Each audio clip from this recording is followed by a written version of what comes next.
Greetings to everyone out there in the NoDQ galaxy. Aaron Rift here from NoDQ.com with my not live recap of Monday Night Raw for Monday, August 5th, 2019.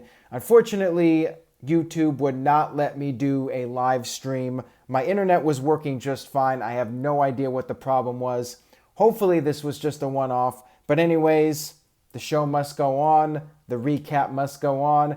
So let's go ahead and get started here.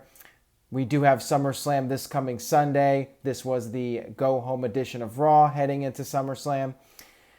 Raw kicked off with a 10-bell salute for the shooting victims in El Paso and Dayton, Ohio, not Toledo, Ohio. Then we had an actual intro for Monday Night Raw for the first time in well over a year. The Papa Roach song, Born for Greatness, was used, and that song has played on Raw for about the past year or so. We just haven't had a proper intro. Then we had Samoa Joe interrupt things. He was angry. He was yelling at the announcers. He was saying that people were accusing him of being the guy that attacked Roman Reigns. Michael Cole said, well, there's a poll up, and 80% of the people think Samoa Joe did it. Joe said that those 80% are idiots. He then showed footage from the Roman Reigns attack and said he was nowhere to be found. And that's proof that he was not the guy. Joe said that he is going to shut down Raw later on until he gets his apology from Roman Reigns. Then we had Becky Lynch come out for a tag team match. We had Becky Lynch and Charlotte Flair versus Natalya and Trish Stratus. Now, Trish is scheduled to face Natalya this coming Sunday at SummerSlam, and WWE giving away Trish's big return, although she has done some matches over the past few years. And I guess this match was done to work out whatever ring rust there is. This is fine. I mean, I'm not going to complain about Trish wrestling on Raw. It's not like we're paying $50 to see Trish Stratus in her big return match at SummerSlam. So no biggie. Charlotte and Becky were not getting along during this match, and Becky tagged herself in at one point, and that was enough for Charlotte. She attacked Becky, punched her out, and left. Natalya put the sharpshooter on Becky Lynch. However, Becky did get to the ropes. Natalya decided she wasn't going to break. She's angry at Becky, and she was going to send a message to Becky Lynch heading into SummerSlam. Natalya would not break the sharpshooter. Referee counted to 5. DQ was ruled. And then Trish Stratus tried to get Natalya off of Becky, and Natalya shoved Trish and stormed off. Very interesting. I mean, this was quite heelish by Natalya. But then again, we had Becky Lynch coming into this match with people wondering, is she a face? Is she a heel? What's going on with her? The announcers even brought up how Becky Lynch is not liking Canada. It's going to be an interesting dynamic at SummerSlam. I'm wondering if Becky will get booed. I think WWE's trying to design this match to have a split reaction and have that 50-50 reaction like Hogan versus Warrior from 1990, those types of matches, Steve Austin versus The Rock. We'll see if it works. I'm really curious to see who the fans side behind. Will it really be 50-50, or will Natalya get mostly cheers? I mean, I think it's more likely Natalya gets the fan favorite reactions than Becky. But we'll see. That's this Sunday at SummerSlam. I did think that this was a good angle. If you were going to do a DQ on Raw, I thought that this was the right way to go. And quite frankly, if you're going to do this match, I don't think any of them should have been taking a fall. This was fine. This was a good start to Raw. Next up, we had Rey Mysterio versus Andrade.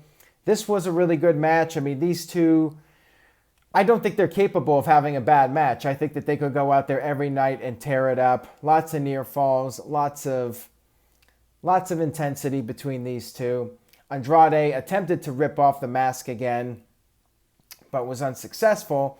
And then Zelina Vega got a cheap shot in Andrade won with the hammerlock DDT. Good stuff. Raw was doing pretty well up to this point. I was feeling good about the show.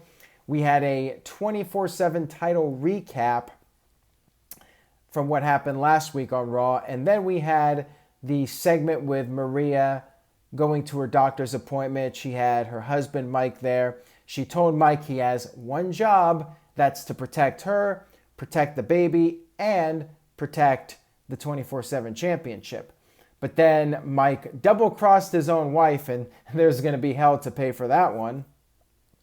Mike pinned her while she was sitting there in the doctor's room, and Mike had used a woman dressed up as a doctor to score the pinfall on Maria. R-Truth was, however, in the waiting room. He was dressed up as a woman, and then he said that his water broke. He pulled out a baby from his pants, threw it at R-Truth, and then, threw it at Mike Kanellis, and then R-Truth rolled up Mike to once again become 24/7 champion, I believe for the 11th time. We had a backstage promo with Becky Lynch talking about Natalya, said that Natalya has let down her country her entire career, and she'll do so again at SummerSlam. And then we had Natalya interviewed about the match, and Natalya said that she was going to prevail over Becky Lynch and tap her out in her country. So good promos from these two to set up the match. Next up, we had a Brock Lesnar and Paul Heyman promo. Heyman said that he was instructed by Brock Lesnar to educate the people. And Heyman said that wasn't Rollins supposed to be the guy to stop Brock Lesnar? And then Paul Heyman showed the footage from last week where Lesnar absolutely destroyed Rollins. And then Heyman said that he heard Rollins is in the building and Rollins must have, and I quote, more balls than brains.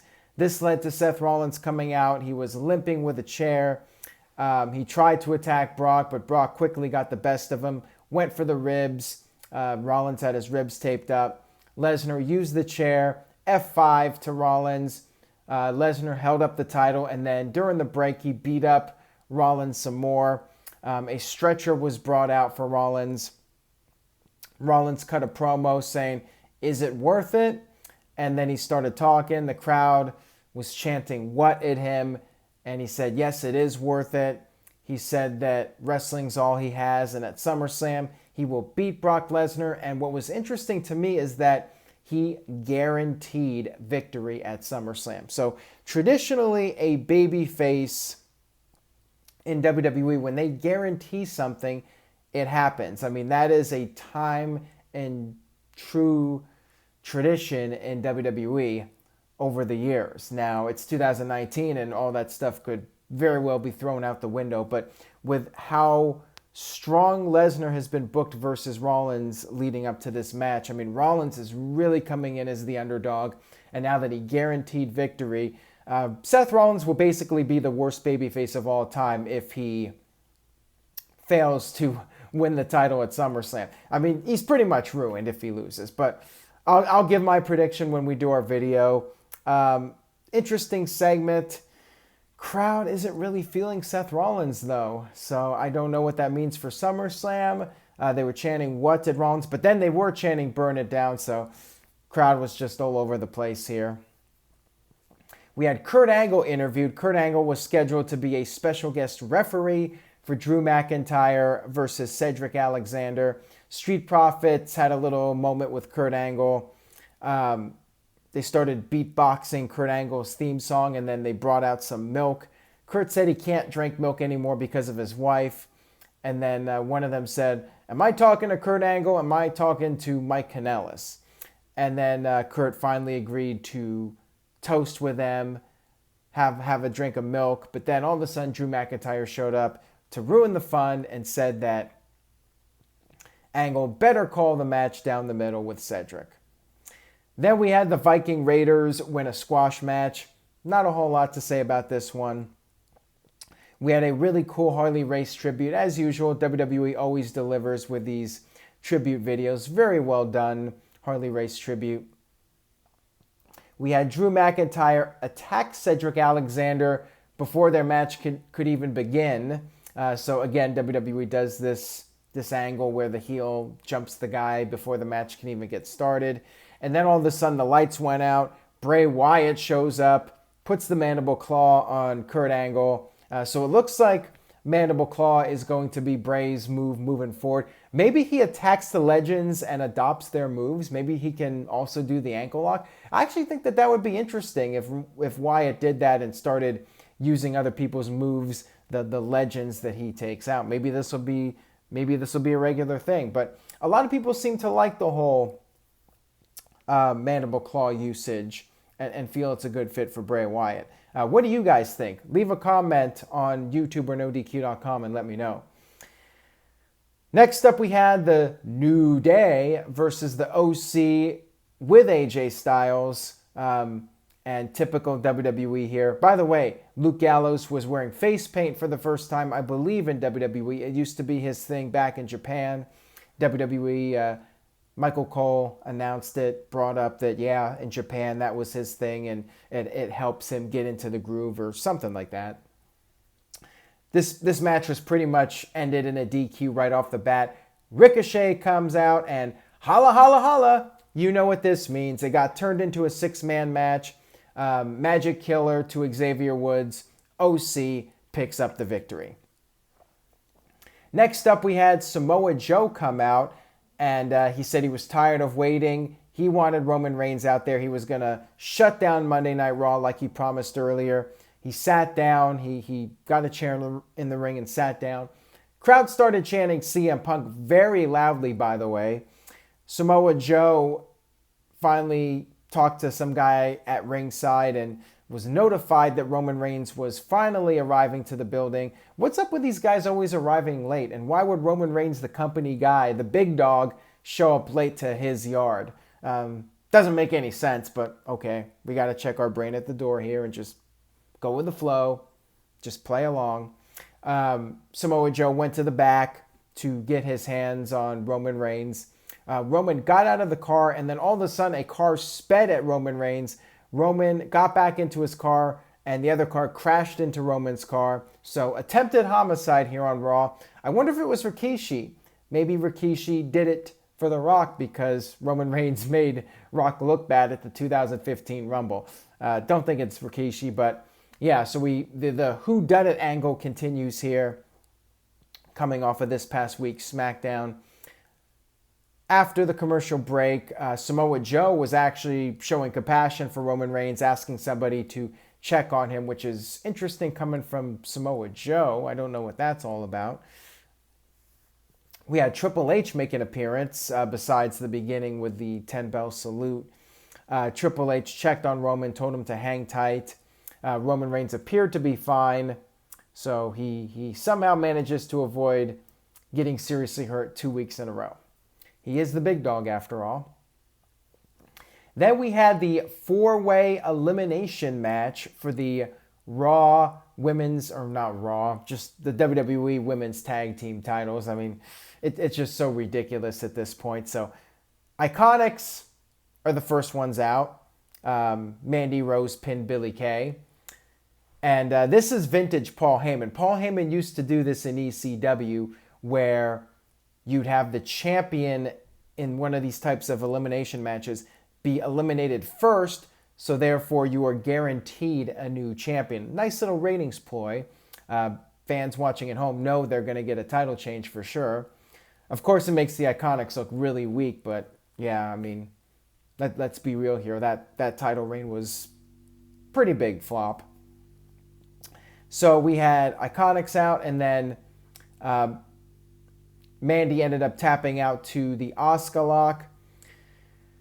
And then I did want to note during this that when Mandy was in the Asuka lock, you had Sonya there acting like she was going to get in the ring, but she didn't do it. I don't know if there was some kind of miscue, like she was going to try to make the save, and Kairi Sane was supposed to stop it and just missed her cue. So Sonya stood there on the apron like an idiot. I don't know what happened there, but The whole match was kind of sloppy, in my opinion.